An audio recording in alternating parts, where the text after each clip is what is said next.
on to set number 4, match number 4, I should say, between Quinnipiac University and St. Peter's. And this one, I think this is a primetime matchup here. Two teams in the MAC conference. They were tied in record at the end of the regular season. St. Peter's won the tiebreaker. Both teams finished last split at 6-2, and I am excited for this matchup.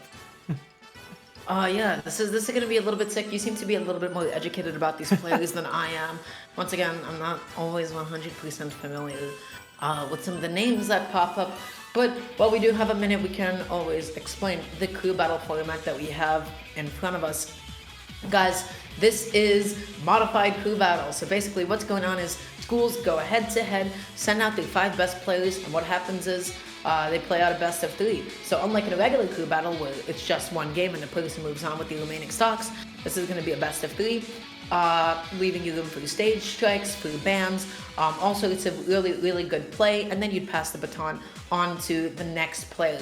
So for each stock of a game that you win and you're left with, you get 1 point for your school, and then if you do win the set, you gain an extra 2 points for your school. And what is this amazing technology provided to us by House of 3000? Oh, it's the list of stages currently being struck. So right now, first stage to go, Town and City, Smashville and Battlefield to be coming up next. So it's going to be between Final Destination and Pokemon Stadium 2. And listen, guys, it's Super Smash Bros. Ultimate. The probability that we're going to PS2 is genuinely 9 in 10. I don't know anybody who would prefer to go to FD. Well, it may depend on the matchup. We did get word that the starting match here is going to be Bakko representing Quinnipiac and Ricardo representing St. Peter's. And what I know about these two is that these two are usually the anchors or go-to players for both of these rosters. Bakko is a Shulk main who is consistently shown up for the Bobcats. He has a... his Shulk is infamous for winning an overtime match against Canisius way back in week 3, one of the few overtime matches we've seen here at the EGF. And Ricardo is a Captain Falcon player who is infamous for getting multiple clips onto both Yeet and Dragon Smash. He is a highlight machine, so this is a heavyweight match right off the bat.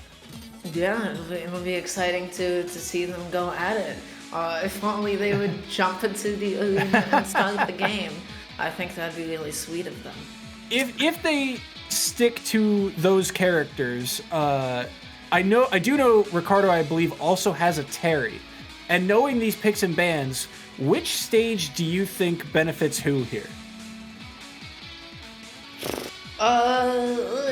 That's a good question. I don't know. I feel like I need both of them see them actually be out on the stage before I'm able to make those kinds of assumptions. Fair. And to be able to jump in. Also, they both play really stylistic characters, where both of them I feel like really do shine. And again, I'm trying to recall from my memory how they played too, but unfortunately coming up with nothing right now. So hopefully no I worries. get a swift reminder. I do think, from what I remember, Bakko tends to like FD. So if he is the guy picking first here, I have a feeling that we're headed towards FD instead, and as it appears to be the case, as PS2 gets striked, it appears that Final Destination is our first choice. And I have some written down stats here, just because I think this matchup is very interesting. Tell us about the knowledge. So what do we got? In the MAC, these two teams are right next to each other in standings. Now, overall in the EGF, St. Peter's finished 3rd. Quinnipiac finished 7th. And that is all because of point differential. Quinnipiac's point differential was roughly 39 points, I believe, as they finished last split. And St. Peter's, they finished last split with 100 point differential, 100 flat.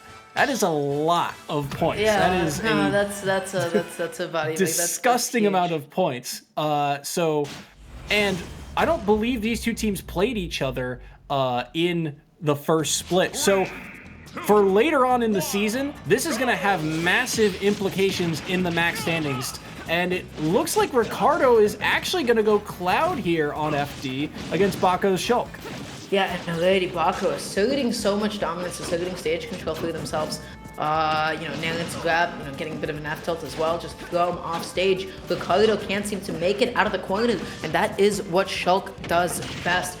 Hold down stage, press forward a whole bunch. Oh my goodness, that up smash is absurdly powerful with smash hearts. That would have most definitely have killed too.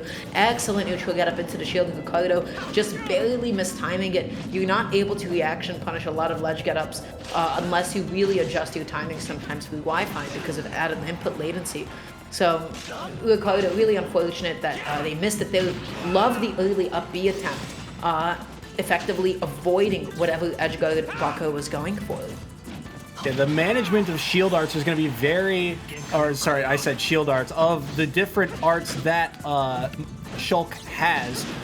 Quick use of that shield art saved him there in that scenario and really mixed up his recovery. But both these characters sitting at high percent, and the back air gonna come through. Something you'll note as this match goes on, Bakko's spacing on that back air is near perfect every time. He consistently throws out that back air right as he's about to land. And now look at the Buster Art coming through for 74%. Who finding the F tilt, trying to find a way back onto the stage. Now Bakko! Shulk cheats. Shulk is a little stinky, disgusting cheater. Oh my god. Why? Why? Just straight up why? Is that okay? Who thought that was okay? Either way, great lead on getting back onto stage aggressively, like Bakko. Excellent play. Shulk, I would bully him in high school. This is, an early lead for Bakko, and Ricardo trying to make it all back up here. It's going to be difficult, though. He's going to find the crosshash. That's plenty of damage considering Buster Art was on, and quick use of jump art. Quickly switched to speed. Now Bakko trying to find a way back down. Uses the nair to get out. Gets the grab forward air. Can't find the second one. Got a little greedy. Tried to end it all. And just like that, the stocks are tied back up. Only a 61% lead. This can be made up fairly quickly. The down smash going to connect, though, so no punish coming out from Ricardo. Yeah, no, nothing quite yet, but Bakko getting a little bit too antsy with some of these buttons, overextending, overcommitting, and now Ricardo is actually able to come back ever so slightly. No whiff punish on the neutral. Oh my goodness, that move is pretty safe. It keeps you far away enough to the point that where you're like, wait, I'm going to whiff punish this. Too late, they're already on the ground and you can't. 92%, already 100 now, and oh no, that's the game. Catches the Cloud recovery with the forward air, and Bakko takes game one by a stock. I can't wait to see that stock again with the F smash. I want to feel things. I want to feel something. Anyways, yeah, no, this was just really solid. Ricardo didn't snap onto the ledge, which was so dangerous. It's Cloud. He has a linear exploitable recovery. Sometimes that's just the name of the game. So let's go take a look at what lovely interaction happened in the second stock. I am anticipating. Again, I think that really, when you watch Bakko play, look at the spacing on his aerials. He is very good at timing his aerials so that the second the hitbox is done, he lands and he can immediately go into, his next option, especially with moves like back air and forward air. And those are just moves that, as a Shulk player, you have to have those moves, spaced correctly. Otherwise, you're going to get punished pretty quickly for it. Yeah, absolutely. That just comes with really know thy character. You need to know how to auto cancel things. You need to know how to mix up drift. You have to know your windows. You have to know where you have the creativity and freedom to actually be doing things. And sometimes, when to stick by the books. And honestly, Bakko is just really, really solid. With timing things, minimizing. Their play is solid. Their Shulk is clean. They have everything they need. I love especially the way that Bakko is switching between the different Monado arts. Going into jump, for instance, to mix up the recovery. Ricardo was in no position to cover the high recovery in that moment, or the way that they would dip low sometimes. The way that Bakko is just making himself so ambiguous, Ricardo, more often than not, was struggling to hit them.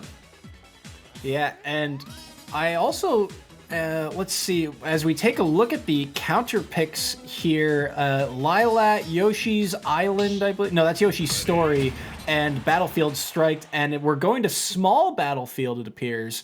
I wonder if we'll see a character swap here, because Ricardo, to my knowledge, does not normally play Cloud. He's got much more brawler type characters, and yeah, here comes the Captain Falcon that we typically see Ricardo go here in game 2. Remember, if Bakko wins this game, the set is over and Ricardo will not be able to earn St. Peter's any more points. So we'll see what happens, as already 64% racked up and only 20 done to Ricardo. 64%, and wow, what a beautifully spaced up B as well. Just catching from so far away. This is Captain Falcon. He struggles to get in on Shulk, but Ricardo is really making it work right now. What a good, I don't know about that. Bakko definitely anticipated them landing onto the stage. They did not account for them dipping under, and they were not able to get back onto stage on time.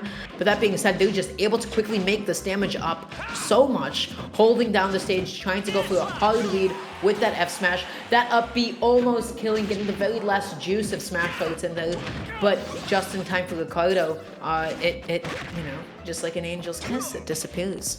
And the quick swap there to Shield 2. Ricardo got back to stage, got the grab, and then switching to Shield instantly out of the throw, knocked him out of the combo, and then immediately switching off of Shield 2, recognizing that Shield's really not going to help him anymore at that low of a percent. Yeah, goes for the F, go for a bit of stage control right now. This is definitely the stuff to take. Up tilt, F tilt, forward, and there it is, the forward. You, Captain Falcon, coming off of ledge with stubby little pathetic limbs. What are you gonna do? Suffer. That's why you're nothing compared to Shulk Sword. He can't do a whole lot to challenge that. Shulk just covers so much space on all of his aerials that you're absolutely right. Captain Falcon has a hard time getting in, and you can tell he's got to play very careful here. That back air not going to do it. The jump art comes through, meaning he'll be able to land on stage. Kind of a mix-up there. And the grab into a forward air. Did keep his jump, so he's able to recover cleanly, and now trying to fight his way out of the corner. Another up B, really not going to do much. Ooh, this could be it. The spike comes through. Excellent spacing from Bakko, yeah. That forward is so far under the very akin to Bowser's forward, except good. And wow, that shield out came in super clutch. Right now, Ricardo again having to fight their way out of the corner, not where they want to be at all. Excellent spot dodge, not going to find themselves getting grabbed anytime soon. This is definitely, Bakko has so much momentum for themselves. Buster's going to deal absurd amounts of percent. Why is Ricardo at 81? Yeah, already at 81%. And you could tell Ricardo was kind of hunting for a kill option there. Look at the number of up Bs he threw out in that sequence. A little dangerous, but speaking of hunting, Bakko is throwing out falling up and up smash in neutral. And when a Shulk does that, they're looking for the quick clips, baby. But Ricardo's not having any of it, unfortunately getting the wrong read on the direction of the F smash, and that's a neutral air dodge. Ricardo making that game all the way back. Oh my goodness. Falcon classic, right? That is the wait for the air dodge and then punish with the knee. And Ricardo finds a way to come back down a full 81%. Is able to find the conversion he needs, all off of an F tilt and an up air. Bakko out of options, decides to air dodge, and Ricardo read it all. And just like that, it's a 1-1 game, and it comes down to game 3 here in game 1. Wow. This is definitely not the game I would have expected Ricardo to be able to take, but Bakko SDing once, and gotta say, those falling up airs and up smashes, they were pretty cocky. Bakko was really feeling themselves, but you know what? If it doesn't work out, you kind of look a little bit silly doing it. But that falling up into up smash was just actually ridiculous. Ricardo, really impressive job making that one back. That was quite the deficit. You do have to remember, this is twice now that Bakko has kind of SD'd in the middle of the set to give Ricardo that opportunity to fight back. He did it in set 1, and in here in set 2. At least in set 1, he was at such a massive lead that it didn't really cost him. But in this one, Ricardo he is the king of punishes right now for the EGF, especially for St. Peter's. Just look back at that knee. That was a brilliant read on the air dodge. And now we're headed to Town and City for our final match of this set. Or the winner of this set gives their team the edge in the full matchup here. And it looks like we're going to stick with our characters here. Bakko back on the Shulk, and Ricardo staying with the Captain Falcon. Ricardo just sort of waiting for Bakko to whip a button, but unfortunately not actually giving Shulk the amount of space that he needs. He's sitting at a really ambiguous range, so I can really respect the attempt. Good old Raptor boost, not connecting. Honestly, it's like Greninja's up smash, man. That move ideally does not connect more often than it does. Interesting counter coming out there from Bakko, feeling like Ricardo was going to land with an aggressive option, but now the switch from Buster to Smash Art as Falcon at 81 on Smash Art. Ooh, the great catch on the up B, and there's the backslash coming through. Excellent idea, but unfortunately Captain Falcon's up B not sending people too far up vertically, only going to be sending them horizontally, and now Bakko trying to punish his recovery, definitely not ready for the Raptor boost back onto the stage. That was an excellent wait with the double jump. As soon as Ricardo saw Bakko land it, he was like, okay, this is my opening to get back on, but Florida is going to be able to take it, and this is a huge lead once again. Yeah, and again, just the spacing from Bakko on the ledge when Ricardo's off stage, but the knee not going to take the stock, and this is huge for Bakko. Look at the percent, 19 only, but he dies to the Falcon kick, and 19.5 for Ricardo can be made up easily, but immediately you see the forwarders come through, and he missed the grab. Great spot dodge from Ricardo, who tries to land with the back, who not actually able to get the second hit of it as he's going down. Ricardo bringing this game all the way back right now. So Bakko had the right idea, trying to go through the shield outs, but they definitely misinputted and actually got speed instead of shield. So they're going to be eating a little bit more damage than intended. Ooh, counter comes through, and that's gonna take the stock too. Ricardo didn't feel like he was at kill percent until that moment, and now 75% on Bakko. This is gonna be hard for Ricardo to make back up. He'll have to pull off a second comeback. Already 40%, and Buster still tries on the board. To go for that knee. Wow, going for it. Oh, once again, Ricardo had the good idea. But Bakko somehow living by the skin of his teeth. We wanted it all.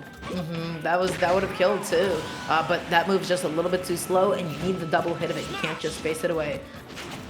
56% lead for Bakko. Holds on, gets the grab. Nair falls out. Shield art will eat a little bit of percent, but not going to be able to really be combo. That's all really Ricardo could have done in that sequence. Ricardo would have to boost.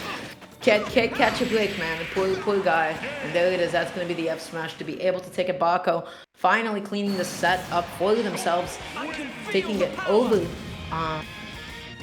Goodness, I already forgot which school. St. Peter's. Yeah, taking it over to St. Peter's with a 3-1 lead to open it off.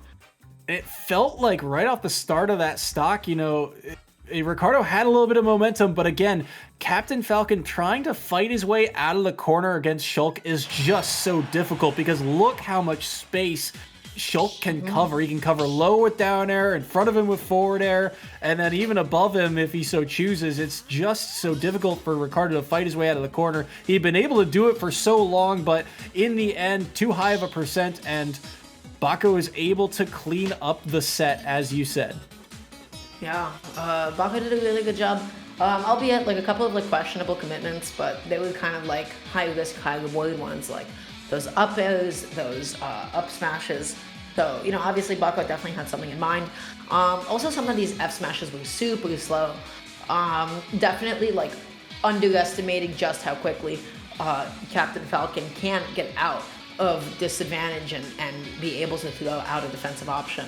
So, maybe committing to something like F-tilt, going for a dash grab, would have been able to give him a little bit more damage instead of missing out on all those opportunities. But that being said, Quinnipiac taking it 4-1 currently over St. Peter's University. Really, really strong start for this upcoming battle. Yeah, and those were two big key players for both of these rosters. Those guys have been consistently earning at least 2 points apiece for their schools, through at least a game, if not more. And so for Quinnipiac to come out on top, that gives a lot of early momentum to the Bobcats.